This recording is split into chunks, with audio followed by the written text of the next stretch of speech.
You remember Kakegurui, right? No, Kakegurui. Compulsive gambler. If you don't, maybe this will joggle your memory. For wins gets to rip off the other's fingernails and toenails. About it? Makes me burn! Ski! This is the chance of a lifetime! The shame you must feel after all you have to do is nod your head! Come on! Come on! Hurry it up! Creepy.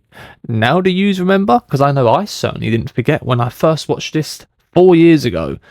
But I was just scrolling on my timeline when randomly I just see a flood of tweets, manga panels, certain clips, artwork. I mean, it was like the renaissance of Kakegurui. Kakegurui? I can't say it. Compulsive gambler. Unless I am saying it right. So, I got intrigued again. And I thought, let's just deep dive into the world of compulsive gambler. That's it. So we begin with a high-stakes match between two important characters. Well, one important character. One being Mary, the blonde-haired girl, and our MC... MC, I can't even say that seriously. MC, this guy. Let me tell you something. I don't even remember his name, and I'm not even exaggerating. That's how non-existent and irrelevant he is. All he's good for is standing in the background, being all mopey, doing all these weird faces, but every now and then he just does his little narration to kind of give us some more context. And you can tell it's bad to the point where even Yumiko, the real MC, just gets annoyed at him. Literally. Like, I'm not even joking. I don't even know his name. He is awful. He might be the worst co-lead, which I don't want to call him that. That's a bit of a disrespect I've ever seen. Trash. So, the match comes to a close, and is anyone surprised about who lost? Because I know I ain't. But this is where we get a little teaser and a little glimpse in terms of how the mechanics and the rules of gambling operate at this school. And let's just say, it gets wild. So after he becomes a little pet slave, this is where we get introduced into the real MC of the story, Yumiko Jibami. And if them clips earlier didn't kind of show you what sort of person she is, well, here's a few more. Isn't that what makes it fun? Madness is at the heart of all gambling. In a capitalist society, money and life are one and the same. No one in their right mind would ever trust their entire fortune to a roll of the dice. So I suppose the crazier you are, the more you love to gamble. Now, I leave it all up to you. Well, isn't she just a bundle of joy? But this is actually one of the things I really like about Yumiko, because it isn't just she's unhinged or she's just crazy. She has that, but it's a combination with everything else, especially when you're seeing throughout the episodes or if you're reading through the manga. She's very kind, she's very caring, but then every 10 minutes it's like she has these personality shifts, and it's what keeps her interesting, and for me is actually one of the big assets of the whole entire story, especially when the people she's talking to or facing up against in these gambling games also then see that sort of personality shift, and you're seeing their reactions. And then that's what leads to obviously what makes an element of why Compulsive Gambler is quite known or iconic. It's the character faces. I mean, it's insane. Well, I guess I do have a thing for collecting. This is all just a bluff. It has to be. Even if that's true, the patterns are only there for 2 or 3 minutes. I bet she's full of herself after beating a peon. I'm an owner, and that... I'm so sick of smiling for those disgusting Now that we're all equally traumatised after what we've just seen there, let's talk about the vast array of side supporting characters who will be occupying the journey as you read or watch your way through the series. No, not you. Get out. But seriously, it generally has a wild cast of characters, each with their own twisted relationship with gambling and power.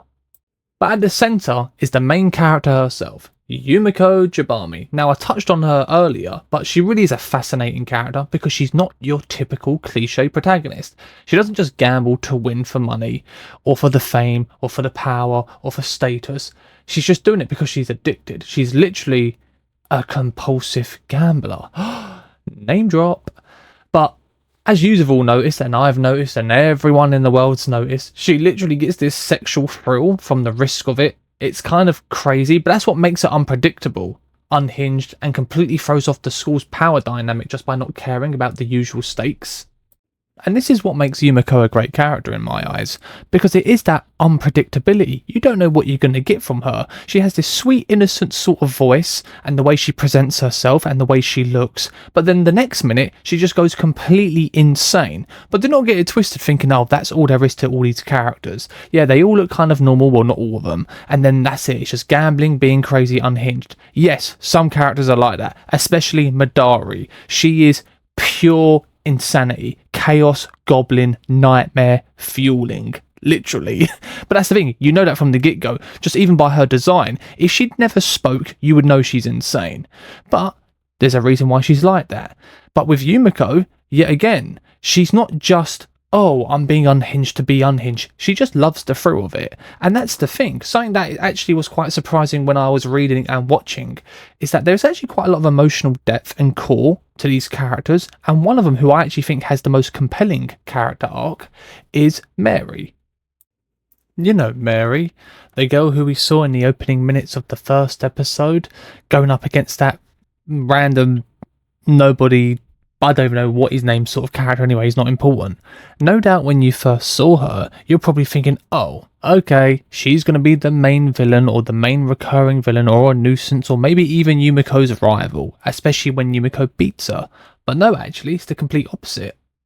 See, Mary actually starts out the series as a bully, but actually becomes one of the most compelling characters as the series goes on. She goes from being at the top to literally becoming a house pet. And if you don't know what a house pet is, if you haven't seen by the clips I've shown, it's basically the school's term for students who are in debt. See, the school that they're at, everyone's multimillionaires or their parents are, I don't know, someone's giving them money. And obviously the stakes are very high when they're gambling. And if you lose, well, you don't want to. But that's what I love. That actually forces a lot of real growth from her. See, her evolution from someone who just relies on cheating and trying to manipulate everyone, as you see when she tries to use it against Yumiko and fails, actually is the reason why she starts actually gaining genuine skill, and it's very satisfying to watch. But Mary and Yumiko are the two best characters in the show. They really do drive the story forward. But wait a minute. How silly of me. Am I forgetting about a certain somebody? No, not you. How villainous of me. But speaking of villains, let me introduce you to the actual best character of the whole show. Yes, I said it. The student council president herself. Karari Mamabami, and yes, I probably butchered that pronunciation as well. But she's the main antagonist. Well, I wouldn't actually say the main antagonist of the overall series. She's the main antagonist in certain arcs, because there is other villains who come into play throughout the story. But as I said, she's the student council president, and she actually might be the most fascinating and enigmatic character in the whole entire show.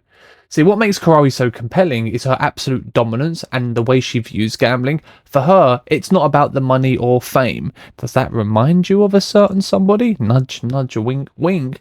She's already at the top. So she just gambles purely for the thrill of it.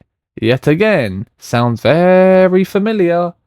And she loves it seeing people push to their absolute limits. She's bored of the predictability and just craves that chaos and excitement. I mean, literally, it's like they're doing this deliberately. It sounds very familiar, yet again.